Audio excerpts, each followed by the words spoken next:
বাংলাদেশে সফররত জাতিসংঘ মহাসচিব অ্যান্তোনিও গুতেরেসের সঙ্গে বৈঠক করবে বাংলাদেশ জাতীয়তাবাদী দল বিএনপি। শনিবার দুপুর 1টায় রাজধানীর হোটেল ইন্টারকন্টিনেন্টালে এই বৈঠক অনুষ্ঠিত হবে।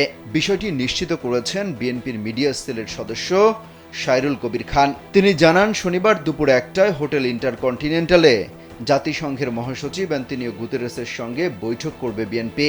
দলের মহাসচিব মির্জা ফখরুল ইসলাম আলমগীর সহ বিএনপির প্রতিনিধিরা ওই বৈঠকে অংশ নেবেন। এর আগে শুক্রবার সকালে প্রধান উপদেষ্টার কার্যালয়ে অন্তর্বর্তী সরকারের প্রধান উপদেষ্টা ডক্টর মোহাম্মদ ইউনূসের সঙ্গে বৈঠক করেছেন জাতিসংঘ মহাসচিব অ্যান্তোনিও গুতেরেস। এখন যে কোনো ব্র্যান্ডের পুরাতন এসি বদলে নতুন ওয়ালটন এসিতে উপভোগ করুন 25% ছাড়।